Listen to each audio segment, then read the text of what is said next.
দূর করো আত্মকেন্দ্রিকতা, আপনি জালো এই তো আলো, এই প্রত্যয় নিয়ে এবার বরণ করা হবে বাংলা নতুন বছরকে।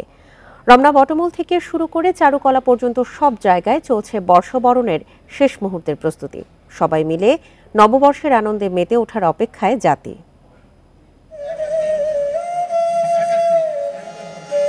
বৈশাখের প্রথম দিন ভোরের আলো ফুটতেই আহির ভৈরব রাগে বাঁশির সুরে স্বাগত জানানো হবে নতুন বছরকে।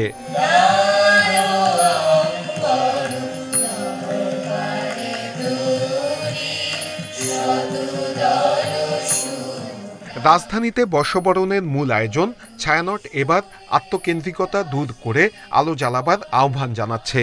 প্রতিবারের মতো এবারও রমনা বটমূলে সুরের মূর্ছনায় বর্ষবরণ অনুষ্ঠান আয়োজন করবে ছায়ানট। প্রতি বছরের মতো শুরু করবো সোয়া ছটায় একদম, এবং সেই সোয়া ছটায় বাঁশির সুরে আহির ভৈরব লাগে বাঁশি বাজবে, সেই বাঁশির সুরে শুরু হবে কালকে সকালটি, এবং তারপরে ক্রমাগত সমবেত গান, একক গান এই পরিবেশনের মধ্যে দিয়ে আমাদের প্রায় 30টির মতো গান আমরা পরিবেশন করব। শনিবার সকাল থেকেই ছায়ানটের বর্ষবরণ অনুষ্ঠানের চূড়ান্ত মহড়ায় ব্যস্ত শিল্পীরা। দেশের শান্তি সমৃদ্ধি কামনায় নতুন বছরের চাওয়া, একই সাথে অসাম্প্রদায়িক দেশ গড়ার প্রত্যয় আয়োজকদের। নজরুল, রবীন্দ্র, পল্লীগীতি সব রকমের গানই হয়। সুখ, সমৃদ্ধি, শান্তি, আমরা সবাই যেন একসাথে মিলেমিশে থাকতে পারি। এদিকে আমরা তো তিমির বিনাশী প্রতিপাদ্য নিয়ে অন্ধকার ভেদ করে আলো ছড়ানোর লক্ষ্যে এবার বের হবে মঙ্গল শোভাযাত্রা। রোববার সকাল 9টায় চারুকলা অনুষদ থেকে বের হবে শাহবাগ মোড় হয়ে শিশু পার্কের সামনে দিয়ে ঘুরে টিএসসিতে গিয়ে শেষ হবে শোভাযাত্রা। যে ওয়াল পেইন্টিং সব শেষ, আর এখানের কাজ তো চলছেই। বৈশাখের প্রস্তুতি প্রায় শেষ পর্যায়ে, এখন সামান্য কিছু কাজ বাকি আছে। মঙ্গল শোভাযাত্রার জন্য তৈরি হচ্ছে রঙিন মুখোশ, বিশালাকৃতির নানা ধরনের অবয়ব, যার মধ্যে রয়েছে লক্ষ্মী পেঁচা ও বাঘের প্রতিকৃতি। আমাদের যে কৃষিভিত্তিক সমাজ আমাদের বাংলাদেশের, এখানে কিন্তু এই পেঁচাটা একটা শুভ প্রতীক হিসেবে, শুভের প্রতীক হিসেবে, সমৃদ্ধির প্রতীক হিসেবে আমাদের এইখানে আসে। পয়লা বৈশাখে ঢাকা বিশ্ববিদ্যালয় এলাকায় মুখে কোনো মুখোশ পরা যাবে না, বহন করা যাবে না ব্যাগও। তবে চারুকলা অনুষদের বানানো মুখোশ হাতে নিয়ে বর্ষবরণ আয়োজনে অংশ নেওয়া যাবে। নূরে আলম, ইন্ডিপেন্ডেন্ট নিউজ, ঢাকা। বর্ষবরণের সর্বশেষ প্রস্তুতি নিয়ে আরো জানাতে ঢাকা ও বরিশাল থেকে যোগ দিচ্ছেন আমাদের সহকর্মীরা। শুরুতেই যাচ্ছে চারুকলা অনুষদে, সেখান থেকে জানাবেন আমাদের সহকর্মী নূরে আলম। নূরে আলম, চারুকলায় বর্ষবরণের সবশেষ প্রস্তুতি কেমন দেখছেন? এই মুহূর্তে তো একেবারেই দম ফেলার ফুরসত নেই। মঙ্গল শোভাযাত্রা সহ সারাদিন কি কি আয়োজন, সবশেষ অবস্থা জানাবেন।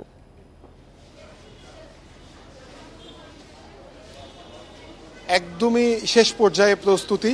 আমি যদি এখানকার চিত্র একটু দেখাই, চারুকলার যারা শিক্ষার্থী রয়েছে তারা একদম শেষ মুহূর্তের প্রস্তুতি নিচ্ছে। কেউ ছবি আঁকছে, কেউ মুখোশ তৈরি করছে একদম শেষ মুহূর্তে। আর মঙ্গল শোভাযাত্রার যে জিনিসগুলো রয়েছে সেগুলো এরই মধ্যে প্রস্তুত হয়ে গেছে।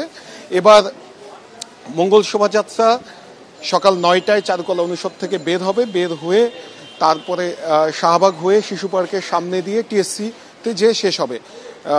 করোনার কারণে গত 2 বছর ধরে পুরো দমে এই মঙ্গল শোভাযাত্রা অনুষ্ঠিত হতে পারেনি, সীমিত পরিসরে সেটি হয়েছিল।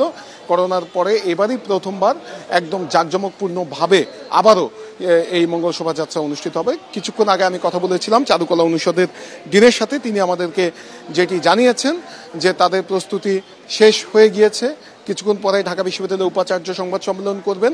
সেই সঙ্গে এবার যে মুখোশগুলো তৈরি করা হয়েছে সেই মুখোশের মধ্যে সবচেয়ে বেশি গুরুত্ব দেওয়া হয়েছে পেঁচাকে, কারণ গ্রাম বাংলার যে আমাদের অর্থনৈতিক সমৃদ্ধির প্রতীক এই পেঁচা বলে চারুকলা অনুষদের ডিন আমাদেরকে জানিয়েছেন। সেই সঙ্গে এখানকার শিক্ষার্থীরা বলছেন যে পেঁচার সাথে আমাদের যারা নতুন প্রজন্ম তাদের একদমই কোনো পরিচিতি নেই।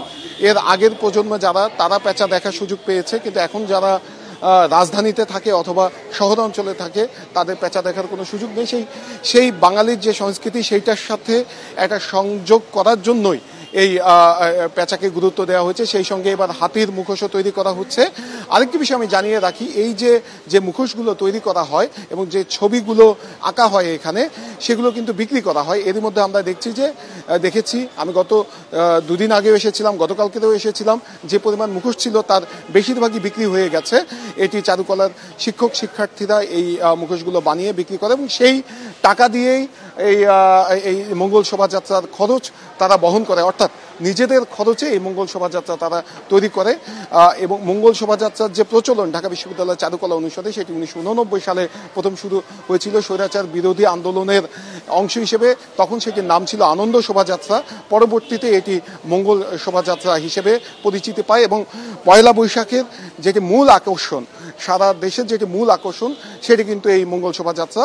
এবং এই মঙ্গল শোভাযাত্রাকে সফল করার জন্য আমরা দেখেছি যে চারুকলা শিক্ষার্থীরা ঈদের ছুটি থাকা সত্ত্বেও তারা নিরলসভাবে এখানে কাজ করছে। অনেকে বাড়িতে যায়নি এই মঙ্গল শোভাযাত্রা যাতে সুষ্ঠুভাবে সম্পন্ন হয়।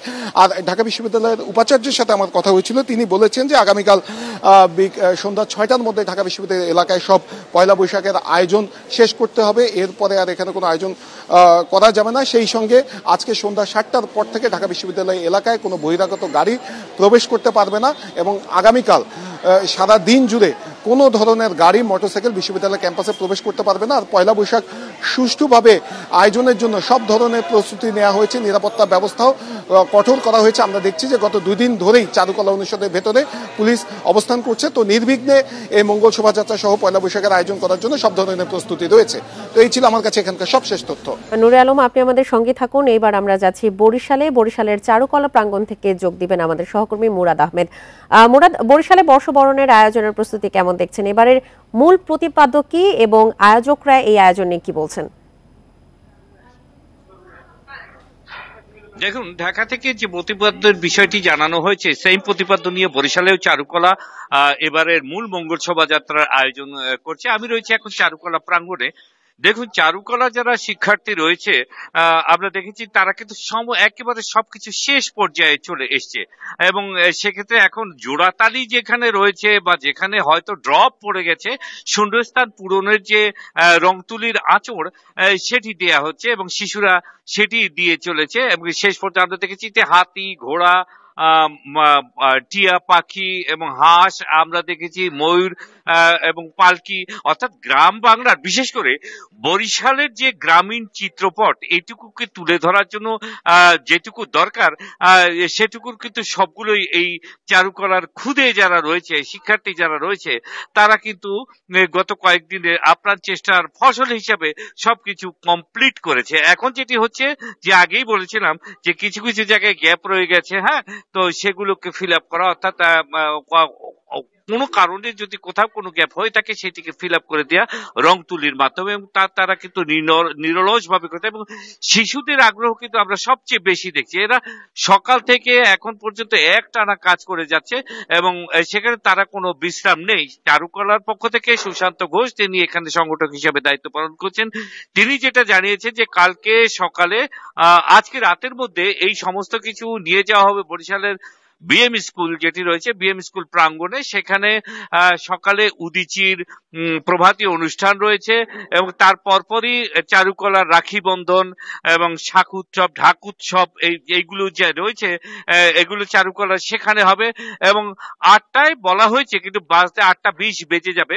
এখানে যে সময় ধরা হচ্ছে যে 8:20-এ মঙ্গল শোভাযাত্রাটি বের হবে বিএম স্কুল প্রাঙ্গণ থেকে এবং সেখান থেকে এটি সদর রোড হয়ে, গির্জা মহল্লা হয়ে, চকবাজার এবং বড় বাজার, শেষ পর্যন্ত বাকলা, নাজিরের পোল, জেল গেট, হাসপাতাল রোড হয়ে এই উদীচি যারা থাকবেন তারা চলে যাবেন বিএম স্কুল প্রাঙ্গণে, আর চারুকলা যারা রয়েছে তারা চলে আসবে এখানটায়। তো এখানে আমরা যেটা দেখি, এখানে এসে তারা আবার যে পুনর্মিলনী হয় সেটি করবে। উদীচি যারা রয়েছে তারা উদীচি এবং বরিশাল নাটকে যারা রয়েছে তারা সেখানে সাংস্কৃতিক অনুষ্ঠান করবে।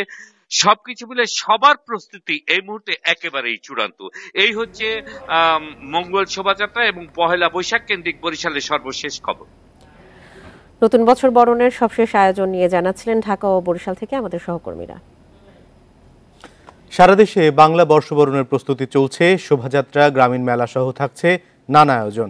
রং বেরঙের পাখা, মুখোশ, হাতি, পালকি তৈরির কাজ শেষ পর্যায়ে। বাংলার সংস্কৃতির চিত্র ফুটিয়ে তুলতে চলছে কর্মযজ্ঞ। রাখা হচ্ছে কয়েক স্তরের নিরাপত্তা ব্যবস্থা। জাহাঙ্গীরনগর বিশ্ববিদ্যালয়ে বাংলা বর্ষবরণের প্রস্তুতি প্রায় শেষ। ঈদের ছুটি চললেও চারুকলা বিভাগের শিক্ষার্থীদের উদ্যোগে বের হবে মঙ্গল শোভাযাত্রা। পহেলা বৈশাখের জন্য যে মঙ্গল শোভাযাত্রা হয় সেইটার আয়োজনে কাজ করছি।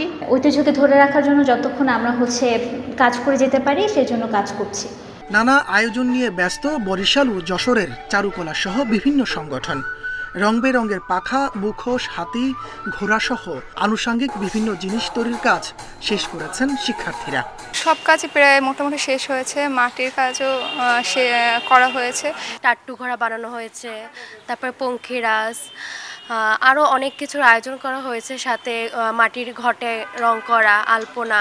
সকল প্রস্তুতি আমাদের নেওয়া হয়ে গেছে। আমাদের বড় যে আইটেমগুলো লোকশিল্পের যেগুলো থাকে সেগুলো হাতি, ঘোড়া, পালকি সহ লোকশিল্পের সকল কিছু তৈরি হয়ে গেছে। মাদারীপুর শহরে লেকপার মুক্তমঞ্চে হবে সাংস্কৃতিক অনুষ্ঠান, পাশাপাশি দিনব্যাপী বৈশাখী মেলাও থাকছে। মুন্সিগঞ্জে শিল্পকলা একাডেমিতে তৈরি করা হয়েছে মঞ্চ। বর্ষবরণ আয়োজন ঘিরে বিশেষ নিরাপত্তা ব্যবস্থার কথা জানিয়েছে জেলা প্রশাসন।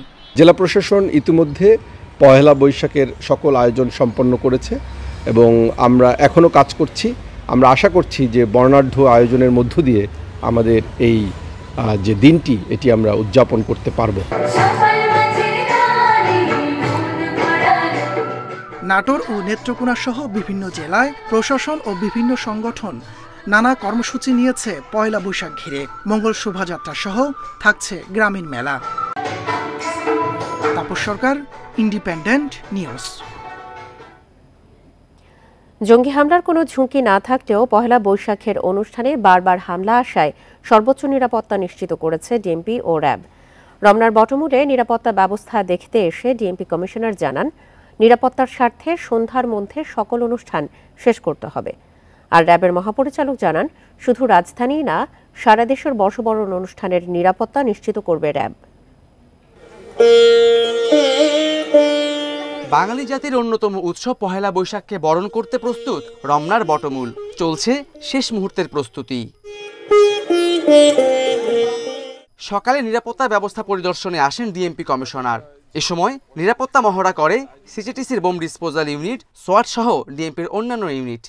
পরে এক সংবাদ সম্মেলনে কমিশনার জানান, 2001 সালে রমনা বটমূলের জঙ্গি হামলার কথা মাথায় রেখে প্রতিবারই বাড়তি নিরাপত্তা নেওয়া হয়। কোনো হামলার আশঙ্কা না থাকলেও নিরাপত্তা নিশ্চিত করতে কোনো ছাড় দেওয়া হবে না। এটির উপরে বারবার আঘাত এসেছে, সহিংস হামলা হয়েছে, জঙ্গি হামলা হয়েছে। সেজন্য সকল কিছু মাথায় রেখেই ঢাকা মেট্রোপলিটন পুলিশের পক্ষ থেকে নিরাপত্তা পরিকল্পনা গ্রহণ করা হয়েছে। যদিও এ বিষয়ে কোনো সুনির্দিষ্ট হামলার শঙ্কা এখনো পর্যন্ত আমাদের কাছে নেই। বটমূল পরিদর্শন শেষে র্যাবের মহাপরিচালক জানান, নিরাপত্তার কোনো ঝুঁকি না থাকলেও সারা দেশে র্যাব গোয়েন্দা নজরদারি করছে। যে কোনো গুজব ঠেকাতে সাইবারে মনিটরিং টিম কাজ করছে। গোয়েন্দা নজরদারি ও সাইবার জগতে মনিটরিং বৃদ্ধির মাধ্যমে জঙ্গিদের যে কোনো ধরনের নাশকতার পরিকল্পনা নস্যাৎ করে দিতে র্যাব সার্বক্ষণিক প্রস্তুত রয়েছে। ভার্চুয়াল জগতে নববর্ষকে কেন্দ্র করে যে কোনো ধরনের গুজব, উস্কানিমূলক তথ্য, মিথ্যা তথ্য ছড়িয়ে অনাকাঙ্ক্ষিত পরিস্থিতি সৃষ্টি করতে না পারে সেজন্য র্যাব সাইবার মনিটরিং টিম অনলাইনে সার্বক্ষণিক নজরদারি অব্যাহত রেখেছে। শুধু রমনার বটমূল না, সারা দেশের বাংলা বর্ষবরণের অনুষ্ঠান নিরাপত্তায় অন্যান্য বাহিনীর সাথে সমন্বয় করে কাজ করবে RAB. Khaled Raihan, independent news, Dhaka.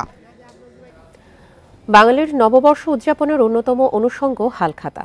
তথ্য প্রযুক্তির উৎকর্ষ ও আধুনিক ব্যাংকিং ব্যবস্থার দাপটে হালখাতার জৌলুস কমলেও পুরনো ঢাকার ব্যবসায়ীরা এখনও ধরে রেখেছেন সেই ঐতিহ্য। এবার ঈদের ছুটিতে রাজধানী ছেড়েছেন বেশিরভাগ ক্রেতা, তাই পয়লা বৈশাখে হালখাতায় খুব বেশি সমাগম হবে না বলে মনে করেন তাঁতিবাজার ও শাঁখারী বাজারের ব্যবসায়ীরা। পয়লা বৈশাখে বর্ষবরণের ইতিহাসের সঙ্গে জড়িয়ে আছে ফসল ওঠা ও খাজনা আদায়ের সম্পর্ক। চৈত্র সংক্রান্তির পর বছর শুরুর দিনে বাঙালি ব্যবসায়ীরা পুরনো বছরের হিসাব শেষ করে নতুন বছরের খাতা খোলেন। বকেয়া পরিশোধ করে নতুন বছরে কেনাকাটা করেন গ্রাহক। এবার ঈদের পরই বর্ষবরণের আয়োজন। যাদের জন্য হালখাতা, সেই ক্রেতা বা ভক্তদের অধিকাংশই গেছেন গ্রামের বাড়ি। তারপরও হালখাতা আয়োজনের কমতি নেই। পুরান ঢাকার ব্যবসায়ীরা শালু কাপড়ে মোড়ানো নতুন হিসেবের খাতা খুলে অপেক্ষায় থাকবেন ক্রেতা গ্রাহকদের মিষ্টিমুখ করানোর জন্য। পুরনো বাকিপত্র যেগুলো থাকে, মনে করেন কাস্টমার আসে আইসা আমাদের ওই খাতা, পুরনো খাতা হিসাব নিকাশ শেষ করে আবার নতুন করে দেখা গেছে বাকি পথ চালু করে। কম বলতে এবার ঈদটা পড়ে গেছে, কাস্টমারও খুব কম পাওয়ার সম্ভাবনা, যে ছুটি সবাই চলে গেছে ঢাকার বাইরে। পরিবর্তিত সমাজ ব্যবস্থায় বাকিতে বিক্রিও কমে গেছে অনেক। আবার বেশিরভাগ ব্যবসায়ী এখন বাংলা মাসে হিসেব রাখেন না। এছাড়াও খাতার বদলে চালু হয়েছে ডিজিটাল মাধ্যম। এসব কারণে হালখাতার আবেদন ও আয়োজনে ভাটা পড়েছে। তবে এখনও হালখাতার ঐতিহ্য ধরে রেখেছেন সোনা রূপার ব্যবসায়ীরা। আগে যতটা জাঁকজমকভাবে হতো, বাট এখন অতটা জাঁকজমকভাবে হয় না। যেমন আমি আরো 15-20 বছর আগে দেখেছি অনেক বড় পরিসরে হালখাতা হতো তাঁতিবাজারে। হিন্দু মুসলিম আমরা তাঁতিবাজার বেজ অথবা পুরন ঢাকা বেজ যারা আছি তা সবাই মিলেমিশে একত্রেই করি, যেহেতু এটা আমাদের বাঙালি সংস্কৃতির একটা প্রধান অংশ। হিন্দু আর মুসলিমের কোনো ভেদাভেদ নেই। পয়লা বৈশাখ তো আমাদের মনে করেন হালখাতা প্রত্যেক বছরই করি আমরা। বাংলা সন চালুর পর প্রায় ১৫০০ বছর ধরে নববর্ষের সাথে পালিত হয়ে আসছে হালখাতা উৎসব। অনিমেষ কর, ইন্ডিপেন্ডেন্ট নিউজ, ঢাকা। পয়লা বৈশাখ ঘিরে রাজধানীর বাজারে আকাশচুম্বী ইলিশের দাম। বাজারে আকার ভেদে ইলিশ বিক্রি হচ্ছে প্রতি কেজি ১২০০ থেকে ৩০০০ টাকা পর্যন্ত। বিক্রেতাদের দাবি, দেশের কয়েকটি এলাকায় ইলিশ ধরা বন্ধ রয়েছে, তাই চাহিদার তুলনায় সরবরাহ কম। ক্রেতারা বলছেন এবার ইলিশের দাম অনেক বেশি। ঈদের ছুটিতে রাজধানীর বাজারে বেশিরভাগ দোকানই বন্ধ। ক্রেতা সমাগম কম থাকলেও সবার নজর মাছের বাজারের দিকে, বিশেষ করে ভিড় ইলিশের দোকানে। তবে দাম অনেক বেশি। ৪০০ গ্রাম ওজনের ছোট ইলিশ বিক্রি হচ্ছে ১২০০ টাকা কেজি। ৭০০ গ্রামের দাম ১৫০০ টাকা, আর ১ কেজি ওজনের ইলিশ কিনতে হচ্ছে ২২০০ থেকে ২৫০০ টাকায়। ১ কেজির বেশি আকারে ইলিশের দাম ৩০০০ টাকা। এত দামে ইলিশ কিনতে চরম বিপাকে ভোক্তারা।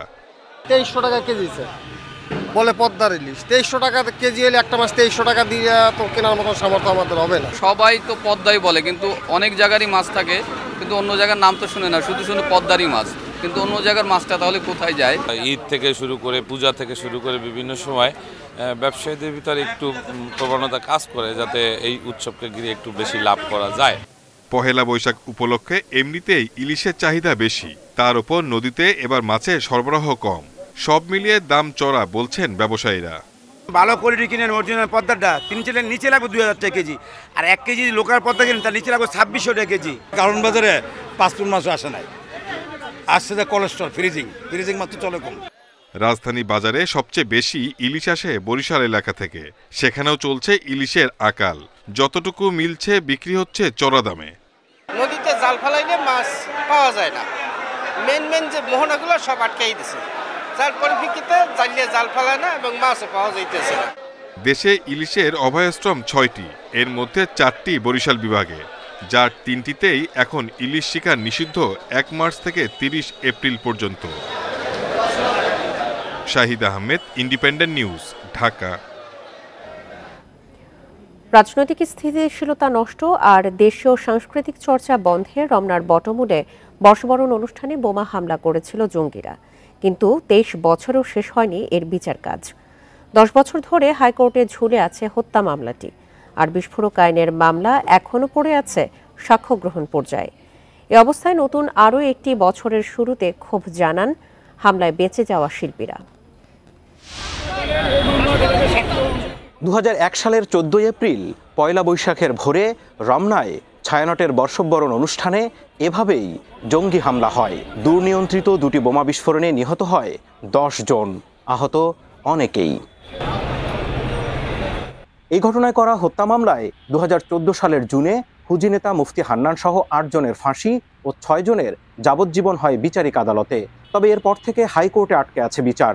শিগগিরই শুনানি শুরু হবে বলে জানান অ্যাটর্নি জেনারেল। ইতিপূর্বে যখন এটা শুনানির জন্য ছিল অন্য একটি বেঞ্চে, সেই বেঞ্চের একজন বিচারপতি, যিনি বিচারপতি হওয়ার পূর্বে আইনজীবী হিসাবে ওই মামলায় ওনার কিছু মামলার ফাইলপত্র উনি দেখেছেন, পড়াশোনা করেছেন মামলার শুনানি করার জন্য, যার ফলে উনি যেহেতু আইনজীবী হিসেবে মামলার সম্বন্ধে জানেন, সেই কারণে উনি মামলাটা করেন নাই, উনি মামলাটা ফেরত পাঠিয়ে দিয়েছিলেন।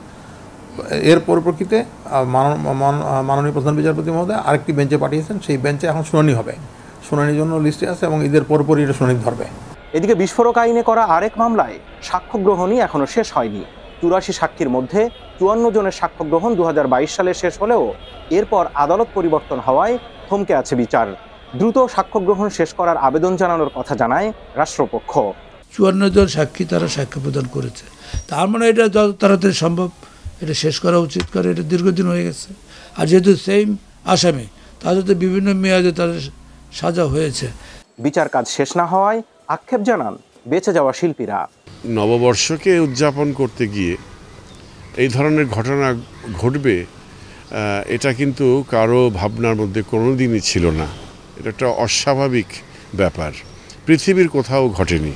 দণ্ডিত 14 জন আসামির মধ্যে অন্য মামলায় মুফতি হান্নানের ফাঁসি হওয়ায় এখন কারাগারে আছেন 9 জন, 4 জন পলাতক। জাহিদুল বাশার, ইন্ডিপেন্ডেন্ট নিউজ, ঢাকা। দেখছেন বিরতিহীন সংবাদ দুপুর। সংবাদে অন্যান্য খবরের সাথে আরো যা থাকছে। আধিপত্য বিস্তার নিয়ে মুন্সিগঞ্জে আওয়ামী লীগের দুপক্ষের সংঘর্ষে 1 জন নিহত, আহত আরো 5 জন।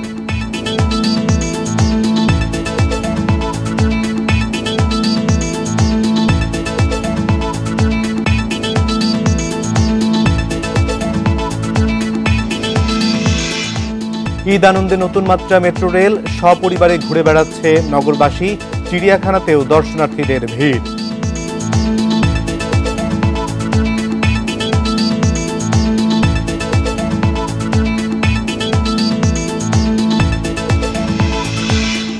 দুই দিন বন্ধের পর মেট্রো রেল চালুতে ঈদ উদযাপনে যোগ হয়েছে নতুন মাত্রা। পরিষ্কার পরিচ্ছন্ন স্টেশন আর যে কোনো গন্তব্যে দ্রুত নির্ঝঞ্ঝাট যাত্রা বাড়িয়ে দিয়েছে নগরবাসীর ঈদের আনন্দ। পরিবার ও বন্ধুবান্ধব নিয়ে মেট্রো রেলে ভ্রমণ করে উচ্ছ্বসিত যাত্রীরা। ঈদের ছুটিতে চিড়িয়াখানা, জাদুঘর, পার্ক কিংবা হাতির ঝিলের সাথে নতুন যোগ হয়েছে মেট্রো রেলে ভ্রমণ। ঈদ ও শুক্রবার মিলে 2 দিন বন্ধের পর শনিবার সকাল থেকে চলাচল শুরু করে মেট্রো রেল। নগরবাসীর পাশাপাশি ঢাকার আশপাশের এলাকা থেকেও অনেকে পরিবার ও বন্ধুবান্ধব নিয়ে এসেছেন মেট্রো রেল ভ্রমণে। রাজধানীর বিভিন্ন স্টেশন থেকে অন্য স্টেশনে দ্রুত পৌঁছাতে পেরে বেড়েছে ঈদের আনন্দ। আমরা আসছি প্রথমে হইলো হেমায়তপুর থেকে, আর এই সবাই ফ্যামিলি নিয়ে আসছি এখানে ঘোরার জন্য, খুব ভালো লাগতেছে। First time metro rail use করছি, যা খুব ভালো লাগছে যে কোনো গ্যামজাম নাই, কোনো কিছু নাই, অনেক ভালো লাগছে আমাকে। পরিবেশটা ভালো, কোনো জ্যামজট নাই, অনেক সুন্দর দেখা যাচ্ছে আজকে। ঈদের শুভেচ্ছা, ঈদ মোবারক। ভালোই লাগছে, অবশ্যই ভালো লাগবে, দেশের একটা সম্পদ। পুরোপুরি বিদেশের আদলে তৈরি মেট্রো রেলে যারা প্রথমবারের মতো চড়ছেন তাদের উচ্ছ্বাসটা ছিল একটু বেশি। ঝকঝকে স্টেশন, স্বয়ংক্রিয় ও আধুনিক সেবা সহ মেট্রো রেলের নানান বিষয় নিয়ে আলোচনায় মেতেছেন তারা। মেট্রো রেলে উঠছি, ভালো লাগছে। বাসে উঠে তো ভোর হয়ে গেছি, মেট্রো রেলে উঠছি, খুব আনন্দ হচ্ছে। অনেক লোকজন আছে, অনেক মানুষ আছে, অনেক রকমের মানুষ, সবাই খুব আনন্দ করছে। শিশুদের মধ্যে দেখা যায় বাড়তি উচ্ছ্বাস। অভিভাবকেরা শিশুদের নিয়ে উৎসবমুখর ভ্রমণ করেন। অনেকেই আনন্দ ভ্রমণের দৃশ্য ধারণ করে রাখেন মোবাইল ফোনে। বাংলাদেশে এটা একটা প্রথম ইনভেশন, খুবই ভালো লাগতেছে এখানে আসার পরে। এরকম পরিবেশ দেখতেছি, খুবই সুন্দর পরিবেশ। আমার অনেক ভালো লাগছে, প্রথম ভালো লাগছে, পরিবেশটা অনেক সুন্দর, অনেক ভালো লাগছে। আজকে প্রথম আসছি, সকাল 7:10 দিনের প্রথম ট্রেন উত্তর স্টেশন থেকে মতিঝিলের উদ্দেশ্যে ছেড়ে আসে, আর শেষ ট্রেন রাত 9:40। পরিবারের সাথে ঈদ আনন্দ ভাগাভাগি করতে রাজধানী ছেড়েছে বেশিরভাগ মানুষ। ফাঁকা ঢাকা যারা রয়ে গেছেন বিনোদন কেন্দ্রের পাশাপাশি পরিবার নিয়ে ঘুরে বেড়াচ্ছেন মেট্রো রেলও। যাতায়াত সহজ করার পাশাপাশি ঈদ আনন্দে বাড়তি আনন্দ দিচ্ছে metro rail. Hasib Mahmud Shah, independent news, Dhaka. মিরপুরের জাতীয় চিড়িয়াখানার সবশেষ পরিস্থিতি জানাতে সেখান থেকে যোগ দিচ্ছেন সহকর্মী রিশাদ হুদা। রিশাদ, চিড়িয়াখানায় আজ কি পরিমাণ মানুষ এসেছেন এই চিড়িয়াখানায় বিনোদন এবং মানুষের ভিড় কেমন দেখছেন?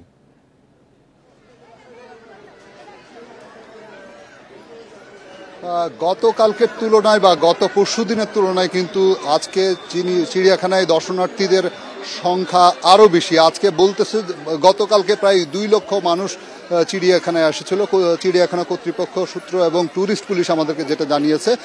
তবে আজকে কিন্তু বলছে যে প্রায় 2.5 লক্ষ, এমনকি 3 লক্ষর কাছাকাছি মানুষ এখানে আসতে পারে বলে তারা আশা করছে। ইতিমধ্যে প্রায় 1 লক্ষ মতো মানুষ চিড়িয়াখানায় এসছে।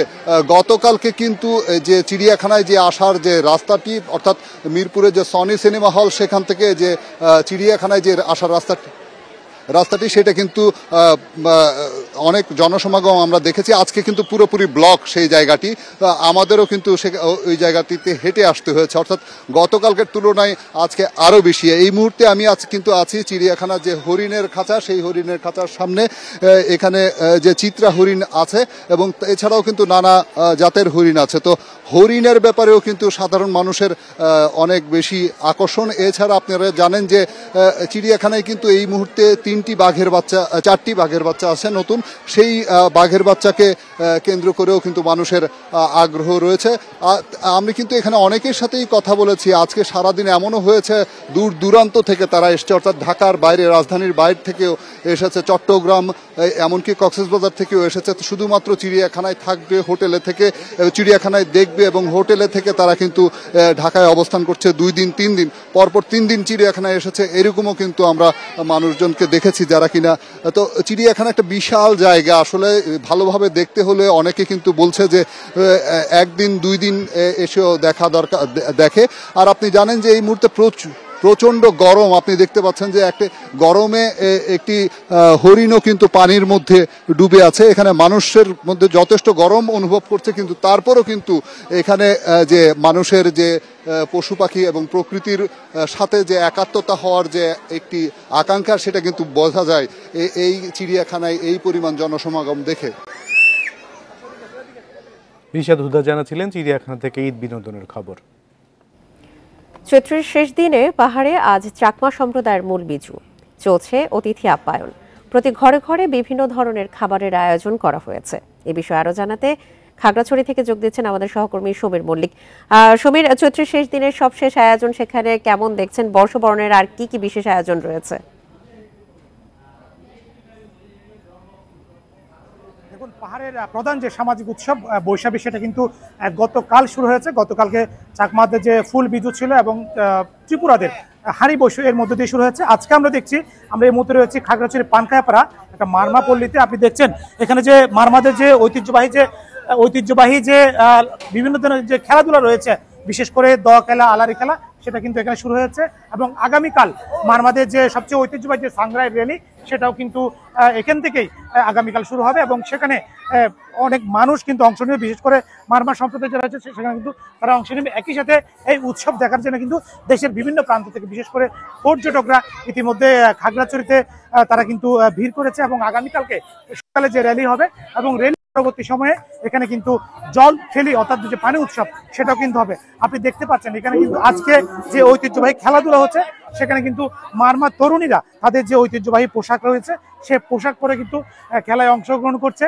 এবং তারা কিন্তু গত কয়েকদিন ধরে এখানে যে আমরা দেখছি নারী পুরুষ উভয়ে কিন্তু এখানকার যে খেলাধুলা রয়েছে সেখানে তারা কিন্তু অংশ নিয়েছে। এবং আগামীকাল সাংগ্রাই র্যালির মাধ্যমে তাদের যে 3 দিনের যে সাংগ্রাই উৎসব, সেটা কিন্তু শুরু হবে এবং 16 এপ্রিল পর্যন্ত এই উৎসবটা চলছে।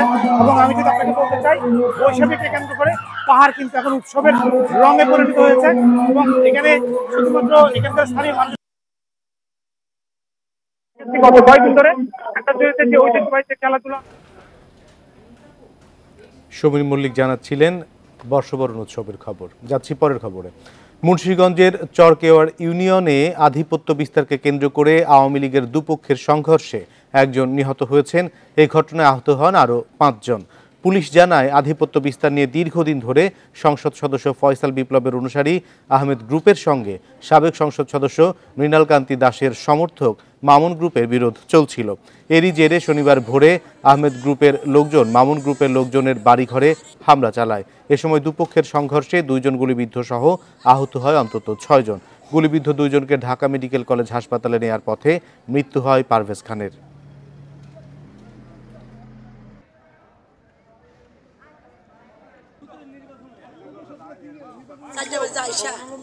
অনেক লোক আয়া বারা করে গুন্ডাগান্ডি আইনা এই নৌকালার লোকে আইনা এই কেসকলার দলেরে হঠাৎ করে আইয়া কুবাইছে আর ঠেয়া ঠেয়া রান বেড়ায় গুলি করছে। তাদের এই আধিপত্যরা সন্ত্রাসী কর্মকর্তাটাকে ফিরিয়ে আনার জন্য গতকাল রাত্রে জেসমিন, মামুন গং, নজির হালদার গং ওদের লোকজন নিয়ে 300-400 লোকজন নিয়ে অতিরিক্ত হামলা করে এই অ্যাক্সিডেন্ট করে দুর্ঘটনা ঘটে লুটপাট করে সবাইকে গ্রাম থেকে নামায় দেয় খাসকান্দি মোল্লাকান্দি থেকে। এই হচ্ছে টোটাল বিষয়টা। আমরা বিভিন্ন তথ্য থেকে জেনেছি যে সে ওদেরকে নিবৃত্ত করার জন্য সে ওখানে গেছিল, যে কথা বলে যে তোরা ভাই চলে যায় এই ধরনের কথা বলছিল। কিন্তু কথা বলতে বলতে ওকে গুলি করে, গুলি করলে পড়ে যায়, পড়ে যাওয়ার পরে আবার ওকে ধরে পায়ের উপর গুলি।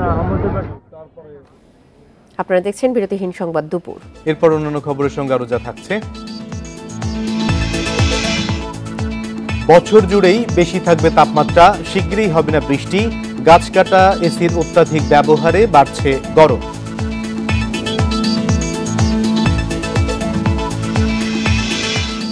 যে কোনো সময় ইসরায়েলে হামলা করতে পারে ইরান, আশঙ্কা যুক্তরাষ্ট্রের। ভ্রমণ সতর্কতা দিল কয়েকটি দেশ।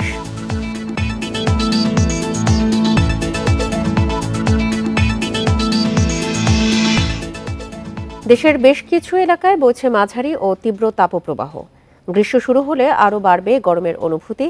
আবহাওয়া অফিস বলছে গত বছরের চেয়ে এবার পুরো বছর জুড়ে তাপমাত্রা বেশি থাকবে। এদিকে আবহাওয়ার পূর্বাভাসে বলা হয়েছে আগামী কয়েকদিন দেশের কোথাও বৃষ্টিপাত হওয়ার সম্ভাবনা নেই, তবে 2-1 জায়গায় ছিটে ফোঁটা বৃষ্টি হতে পারে। এ সময় দিনের তাপমাত্রা আরও কিছুটা বাড়তে পারে। চৈত্রের শেষ সপ্তাহে বেড়েছে রোদের উত্তাপ। প্রচণ্ড গরমে হাঁসফাঁস করছে সাধারণ মানুষ। রাজধানী সহ অনেক জেলায় বইছে মাঝারি থেকে তীব্র তাপ প্রবাহ।